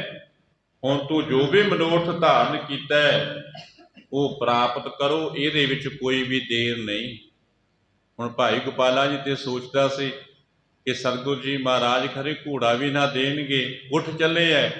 ਪਰ ਸਤਿਗੁਰੂ ਜੀ ਕਹਿਣ ਲੱਗੇ, ਭਾਈ ਗੋਪਾਲਾ ਜੀ ਜੋ ਤੁਸਾਂ ਨੇ ਹਿਰਦੇ ਵਿੱਚ ਮਨੋਰਥ ਧਾਰਨ ਕੀਤਾ ਨਾ ਉਹਦੇ ਵਿੱਚ ਕੋਈ ਦੇਰੀ ਨਹੀਂ, ਉਹ ਹੁਣੇ ਹੀ ਅਸੀਂ ਤੁਹਾਨੂੰ ਦੇਣਾ ਕਰਦੇ ਹਾਂ।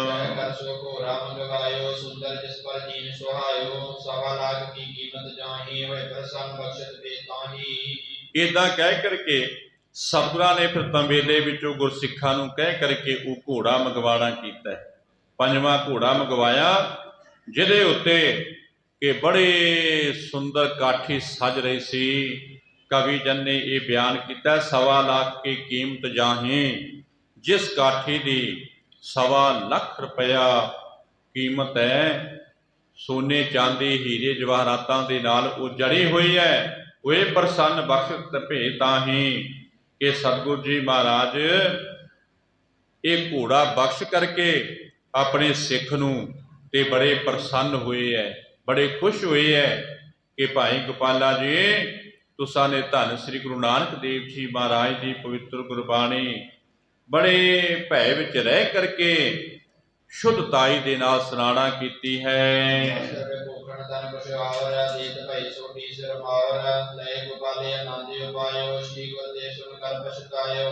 ਕਿ ਇੱਥੇ ਬਸ ਨਹੀਂ, ਜਿੱਥੇ ਸਤਿਗੁਰਾਂ ਨੇ ਆਪਣੇ ਗੁਰਸਿੱਖ ਨੂੰ ਘੋੜਾ ਦੇਣਾ ਕੀਤਾ ਨਾ, ਜੋ ਉਹਦੇ ਮਨ ਦੀ ਚਾਹਤ ਸੀ ਪੂਰੀ ਕੀਤੀ। ਸਤਿਗੁਰਾਂ ਨੇ ਨਾਲ ਬੜੇ ਸਾਰੇ ਵਸਤਰ ਗਹਿਣੇ ਅਤੇ ਬੜਾ ਸਾਰਾ ਧਨ ਦੇਣਾ ਕੀਤਾ। ਸੁੰਦਰ ਸੁੰਦਰ ਵਸਤਰ ਗਹਿਣੇ, ਸੁੰਦਰ ਸੁੰਦਰ, ਕੋਈ ਉਸ ਘਰ ਦੇ ਵਿੱਚ ਘੱਟ ਹੈ ਗੁਰੂ ਪਿਆਰਿਓ। ਧਨ ਵੀ ਬੜਾ ਸਾਰਾ ਦੇਣਾ ਕੀਤਾ ਹੈ। ਭਾਈ ਗੋਪਾਲਾ ਜੀ ਸਤਿਗੁਰਾਂ ਦੇ ਚਰਨਾਂ ਵਿੱਚੋਂ ਇਹ ਬਖਸ਼ਿਸ਼ਾਂ ਲੈ ਕਰਕੇ ਬੜਾ ਪ੍ਰਸੰਨਚਿਤ ਹੋਇਆ, ਬੜਾ ਖੁਸ਼ ਹੋਇਆ। ਅਤੇ ਸਤਿਗੁਰੂ ਜੀ ਮਹਾਰਾਜ ਦੇ ਬਚਨ ਸੁਣ ਕਰਕੇ ਹੁਣ ਮਨ ਦੇ ਵਿੱਚ ਇਹ ਪਛਤਾਵਾ ਵੀ ਹੈ ਕਿ ਭਾਈ ਗੋਪਾਲਾ ਜੀ ਧੰਨ ਸ੍ਰੀ ਗੁਰੂ ਹਰਗੋਬਿੰਦ ਜੀ ਮਹਾਰਾਜ ਤੇ ਉੱਤਮ ਪਦਵੀ ਦੇਣ ਲੱਗੇ ਸੀ, ਪਰ ਮੇਰਾ ਹਿਰਦਾ ਡੋਲ ਗਿਆ, ਇਹ ਮਾਇਆ ਨੇ ਭਰਮਾ ਲਿਆ। ਮੇਰਾ ਖਿਆਲਾਤ, ਮੇਰਾ ਮਨ ਜਿਹੜਾ ਘੋੜੇ ਵੱਲ ਚਲਿਆ ਗਿਆ। ਕਿਉਂਕਿ ਗੁਰੂ ਪਿਆਰਿਓ ਗੱਲ ਸਾਰੀ ਮਨ ਦੀ ਹੈ। ਇਹ ਮਨ ਦਾ ਕੋਈ ਬੜਾ ਪਤਾ ਨਹੀਂ, ਇਹ ਬੜਾ ਚੰਚਲ ਹੈ, ਬੜਾ ਚਾਤੁਰ ਹੈ। ਇੱਕ ਪਲ ਦੇ ਵਿੱਚ ਕਿਸੇ ਪਾਸੇ ਮਨੁੱਖ ਨੂੰ ਲੈ ਜਾਇਆ ਕਰਦਾ ਹੈ। ਮਨੁੱਖ ਬੈਠਦਾ ਕਿਤੇ ਹੈ ਤੇ ਮਨ ਕਿਤੇ ਦੀ ਕਿਤੇ ਤੁਰਿਆ ਫਿਰਦਾ ਹੈ। ਇਸੇ ਵਾਸਤੇ ਹੀ ਸਤਿਗੁਰੂ ਜੀ ਮਹਾਰਾਜ ਨੇ ਕਹਿਣਾ ਕਿ ਮਨ ਕਰਕੇ ਸਤਸੰਗਤ ਕੀਤੀ ਹੋਵੇ ਤੇ ਫੇਰ ਖੁਸ਼ੀ ਪ੍ਰਾਪਤ ਹੁੰਦੇ ਹੈ। ਜੇ ਕੇਵਲ ਤੇ ਕੇਵਲ ਤਨ ਕਰਕੇ ਬੈਠੇ ਆ ਨਾ, ਮਨ ਕਿਤੇ ਹੋਰ ਹੀ ਤੁਰਿਆ ਫਿਰਦਾ ਹੈ, ਘਰ ਦੇ ਕਾਰਾਂ ਵਿਹਾਰਾਂ ਵਿੱਚ ਹੀ ਚਲਿਆ ਫਿਰਦਾ ਹੈ, ਤੇ ਫਿਰ ਮਨੁੱਖ ਕੇਵਲ ਤੇ ਕੇਵਲ ਆਇਆ ਤੇ ਚਲਿਆ ਗਿਆ। ਇਸ ਕਰਕੇ ਮਨ ਕਰਕੇ ਭਾਈ ਗੋਪਾਲਾ ਜੀ ਇਹ ਸਤਿਗੁਰਾਂ ਦੇ ਬਚਨ ਸੁਣ ਕਰਕੇ ਮਨ ਦੇ ਵਿੱਚ ਪਛਤਾਏ ਵੀ ਹੈ, ਪਰ ਜੋ ਕੁਛ ਧਾਰਨ ਕੀਤਾ ਸੀ ਮਨ ਦੇ ਵਿੱਚ ਸਤਿਗੁਰਾਂ ਨੇ ਉਹ ਬਖਸ਼ਿਸ਼ਾਂ ਦੇ ਕਰਕੇ ਹੋਰ ਬੜੀਆਂ ਸਾਰੀਆਂ ਵਸਤਾਂ ਦੇ ਕੇ ਨਿਹਾਲ ਕਰਨਾ ਕੀਤਾ ਹੈ।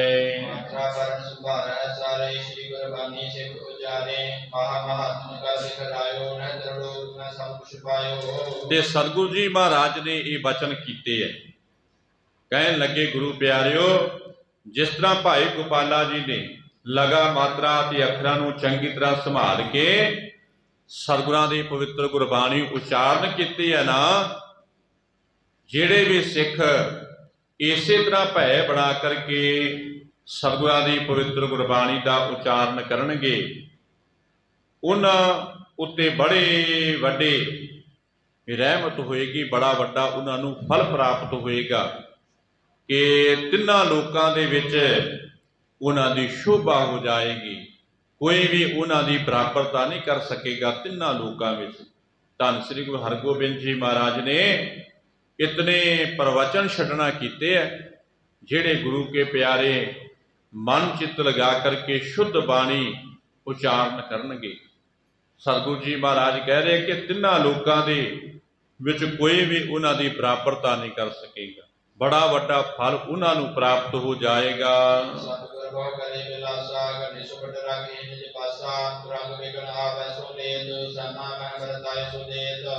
ਜਿੱਥੇ ਹੁਣ ਸਤਿਗੁਰਾਂ ਨੇ ਇਹ ਬਖਸ਼ਿਸ਼ਾਂ ਦਿੱਤੀਆਂ, ਉੱਥੇ ਸਤਿਗੁਰੂ ਜੀ ਦੀਵਾਨ ਸਜਾਉਂਦੇ ਐ ਆਪਣੇ ਗੁਰਸਿੱਖਾਂ ਦੇ ਨਾਲ।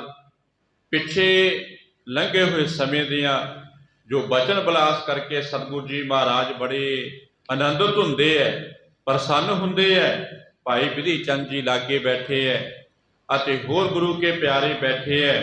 ਸਤਿਗੁਰੂ ਜੀ ਮਹਾਰਾਜ ਜਿਵੇਂ ਜਿਵੇਂ ਵੱਡੀ ਗਿਣਤੀ ਦੇ ਵਿੱਚ ਸੂਰਬੀਰ ਆਉਂਦੇ ਆ ਨਾ ਸਤਿਗੁਰਾਂ ਦੇ ਪਾਸ ਰਹਿਣ ਵਾਸਤੇ, ਤੇ ਸਤਿਗੁਰੂ ਜੀ ਕਹਿ ਕੇ ਸਾਰਿਆਂ ਨੂੰ ਰੱਖੀ ਜਾਂਦੇ ਐ।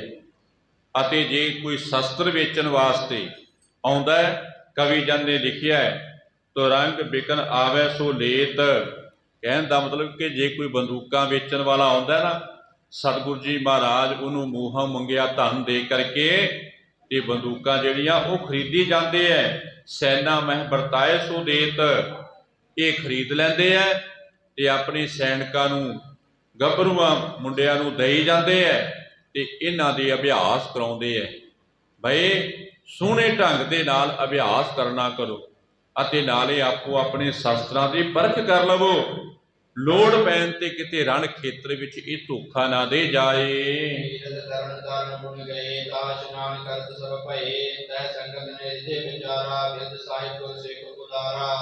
ਕਿ ਗੁਰੂ ਕੀਆਂ ਸਿੱਖ ਸੰਗਤਾਂ ਇੱਥੋਂ ਸਤਿਗੁਰਾਂ ਦੇ ਦਰਸ਼ਨ ਦਿਦਾਰੇ ਕਰਕੇ ਸ੍ਰੀ ਅੰਮ੍ਰਿਤਸਰ ਪਹੁੰਚੇ ਆ, ਇਸ਼ਨਾਨ ਕੀਤਾ ਅਤੇ ਹਰਿਮੰਦਰ ਸਾਹਿਬ ਦੇ ਦਰਸ਼ਨ ਦਿਦਾਰੇ ਕਰਕੇ ਬੜੇ ਨਿਹਾਲ ਹੋਏ। ਇਸ ਤੋਂ ਬਾਅਦ ਸੰਗਤਾਂ ਫਿਰ ਤਰਨ ਤਾਰਨ ਵਿਖੇ ਗਈਆਂ ਤੇ ਤਰਨ ਤਾਰਨ ਵਿਖੇ ਇਸ਼ਨਾਨ ਕਰਕੇ ਗੁਰੂ ਕੇ ਸਿੱਖਾਂ ਨੇ ਫਿਰ ਆਪਣੇ ਮਨ ਦੇ ਵਿੱਚ ਵਿਚਾਰ ਕੀਤੀ ਹੈ ਕਿ ਭਾਈ ਬ੍ਰਹਮ ਗਿਆਨੀ ਬਾਬਾ ਬੁੱਢਾ ਜੀ, ਜਿਨ੍ਹਾਂ ਦੇ ਕਿ ਦਰਸ਼ਨ ਦਿਦਾਰੇ ਕੀਤੇ ਹੋਇਆਂ ਨੂੰ ਬੜਾ ਸਾਰਾ ਸਮਾਂ ਹੋ ਗਿਆ ਤੇ ਹੁਣ ਆਏ ਆ ਸਬੱਬ ਦੇ ਨਾਲ, ਤੇ ਸਾਨੂੰ ਬਾਬਾ ਜੀ ਦੇ ਵੀ ਦਰਸ਼ਨ ਦਿਦਾਰੇ ਕਰਨੇ ਚਾਹੀਦੇ ਹੈ, ਜਿਨ੍ਹਾਂ ਨੂੰ ਕਿ ਗੁਰੂ ਸਮਾਨ ਪੂਜਿਆ ਜਾਂਦਾ ਹੈ। ਸਤਿਗੁਰੂ ਜੀ ਮਹਾਰਾਜ ਆਪਣੇ ਤੋਂ ਵੀ ਉੱਤਮ ਉਹਨਾਂ ਦਾ ਸਤਿਕਾਰ ਕਰਦੇ ਤੇ ਕਰਾਉਂਦੇ ਹੈ। ਫਿਰ ਇਸ ਵਾਸਤੇ ਕਿਉਂ ਨਾ ਹੋਵੇ ਬਾਬਾ ਬੁੱਢਾ ਜੀ ਦੇ ਵੀ ਜਾਂਦੇ ਜਾਂਦੇ ਦਰਸ਼ਨ ਦਿਦਾਰੇ ਕਰਨਾ ਕਰੀਏ ਜੀ।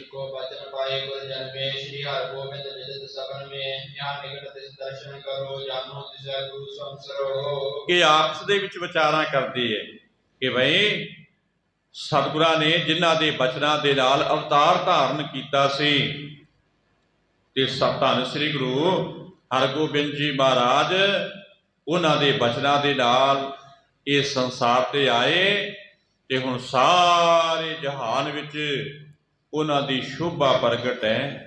ਗੁਰਤਾ ਗੱਦੀ ਉੱਤੇ ਸੁਭਾਏਮਾਨ ਹੋ ਕੇ ਅਤੇ ਸੁਣਿਆ ਕਿ ਇੱਥੇ ਨੇੜੇ ਬਾਬਾ ਬੁੱਢਾ ਜੀ ਰਹਿੰਦੇ ਹੈ, ਕਿ ਉਹਨਾਂ ਦੀ ਬਰਾਬਰਤਾ ਇਹ ਸੰਸਾਰ ਵਿੱਚ ਕੋਈ ਵੀ ਕਰ ਨਹੀਂ ਸਕਦਾ। ਜੋ ਬਚਨ ਆਪਣੇ ਮੁਖ ਵਿੱਚੋਂ ਕਹਿ ਦਿੰਦੇ ਹੈ ਉਹ ਕਦੇ ਵਾਸਤੇ ਖਾਲੀ ਨਹੀਂ ਜਾਂਦਾ ਜੀ।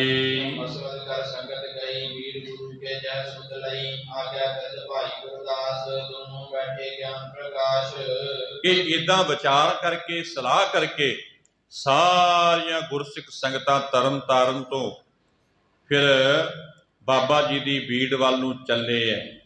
ਚਲਦੇ ਚਲਦੇ ਫਿਰ ਪਹੁੰਚ ਗਏ ਜਿੱਥੇ ਕਿ ਬ੍ਰਹਮ ਗਿਆਨੀ ਬਾਬਾ ਬੁੱਢਾ ਜੀ ਤੇ ਭਾਈ ਗੁਰਦਾਸ ਜੀ ਬੈਠ ਕਰਕੇ ਗਿਆਨ ਦਾ ਪ੍ਰਕਾਸ਼ ਕਰ ਰਹੇ ਸੀ। ਬੀੜ ਦੇ ਵਿੱਚ ਬੈਠੇ ਹੋਏ ਫਿਰ ਗਿਆਨ ਦਾ ਪ੍ਰਕਾਸ਼ ਕਰ ਰਹੇ ਹੈ, ਆਪਸ ਦੇ ਵਿੱਚ ਗੁਰਮਤੇ ਹੋ ਰਹੇ ਹੈ। ਤੇ ਇਦਾਂ ਉਸ ਅਕਾਲ ਪੁਰਖ ਵਾਹਿਗੁਰੂ ਸੱਚੇ ਪਾਤਸ਼ਾਹ ਦੇ ਚਰਨਾਂ ਦੇ ਨਾਲ ਜੁੜੇ ਬੈਠੇ ਹਨ। ਸੋਨੇ ਪਾਏ ਧਰ ਧਰ ਬੰਦੇ ਦਰਸ਼ਨ ਦੇ ਕਰ ਹਿਦੇ ਆਨੰਦੇ ਤਈ ਪਰ ਦਰਸ਼ਨਾ ਸਨਮੁਖ ਵੈਸੇ ਤਾ ਭਾਈ ਗੁਜੇ ਸਵੇ ਐਸੇ। ਤੇ ਸਾਰੀਆਂ ਸੰਗਤਾਂ ਨੇ ਨੇੜੇ ਪਹੁੰਚ ਕਰਕੇ ਜਥਾ ਜੋਗ ਆਪੋ ਆਪਣੇ ਉਪਹਾਰ ਧਰ ਕੇ ਤੇ ਬਾਬਾ ਜੀ ਨੂੰ ਨਮਸਕਾਰ ਕਰਨਾ ਕੀਤੀ ਹੈ ਅਤੇ ਦਰਸ਼ਨ ਦਿਦਾਰੇ ਕਰਕੇ ਬਾਬਾ ਜੀ ਦੇ ਸਾਰੀਆਂ ਸੰਗਤਾਂ ਬੜੀਆਂ ਪ੍ਰਸੰਨ ਹੋਈਆਂ। ਫਿਰ ਇਹਦਾ ਸਾਹਮਣੇ ਬੈਠ ਗਏ ਤੇ ਜਦੋਂ ਹੁਣ ਸਾਰੀਆਂ ਸੰਗਤਾਂ ਨਮਸਕਾਰਾਂ ਕਰਕੇ ਬੈਠ ਗਏ ਨਾ ਬਾਬਾ ਜੀ ਦੇ ਸਾਹਮਣੇ, ਤੇ ਭਾਈ ਗੁਰਦਾਸ ਜੀ ਵੀ ਲਾਗੇ ਬੈਠੇ ਹੋਏ ਹੈ। ਭਾਈ ਗੁਰਦਾਸ ਨੇ ਫਿਰ ਸਾਰੀਆਂ ਸੰਗਤਾਂ ਨੂੰ ਪੁੱਛਣਾ ਚਾਹਿਆ ਹੈ। ਤੇ ਆਏ ਕਹਾਂ ਬਿਆਨੇ ਸੁਨ ਸੰਗਤ ਸ਼ੁਭ ਵਾਕ ਬਖਾਨੇ ਤੀਰ ਵਿਪਾਸਾ ਗ੍ਰੰਥ ਰੋਹਿਲਾ ਸ਼੍ਰੀ ਹਰਿਗੋਬਿੰਦ ਗੁਰੂ ਸੋਹਿਲਾ। ਕਿ ਸਾਰਿਆਂ ਨੂੰ ਪੁੱਛਣਾ ਕੀਤਾ ਭਾਈ ਕਿੱਥੋਂ ਆਏ ਹੋ ਤੇ ਕਿੱਥੇ ਹੁਣ ਜਾਣਾ ਚਾਹੁੰਦੇ ਹੋ। ਭਾਈ ਗੁਰਦਾਸ ਜੀ ਨੇ ਹੁਣ ਸਾਰੀਆਂ ਸੰਗਤਾਂ ਨੂੰ ਪੁੱਛਣਾ ਕੀਤਾ ਕਿ ਕਿੱਥੋਂ ਆਏ ਹੋ ਤੇ ਕਿੱਧਰ ਨੂੰ ਹੁਣ ਜਾਣਾ ਚਾਹੁੰਦੇ ਹੋ। ਤੇ ਸੰਗਤਾਂ ਨੇ ਫਿਰ ਇਹ ਬਚਨ ਕਰਨਾ ਕੀਤੇ ਹੈ। ਕਹਿਣ ਲੱਗੇ ਭਾਈ ਗੁਰਦਾਸ ਜੀ ਬਿਆਸਾ ਦਰਿਆ ਦੇ ਕੰਢੇ ਤੇ ਇੱਕ ਰੋਹਿਲੇ ਨਾਂ ਦਾ ਪਿੰਡ ਹੈ। ਰੋਹਿਲੇ ਨਾਂ ਦਾ ਪਿੰਡ ਹੈ। ਉੱਥੇ ਸਾਰਿਆਂ ਦੇ ਸੁਹੇਲੇ, ਸਾਰਿਆਂ ਉੱਤੇ ਕਿਰਪਾ ਕਰਨ ਵਾਲੇ ਧੰਨ ਸ੍ਰੀ ਗੁਰੂ ਹਰਗੋਬਿੰਦ ਜੀ ਮਹਾਰਾਜ ਸੁਭਾਏ ਮਾਨਹਦ।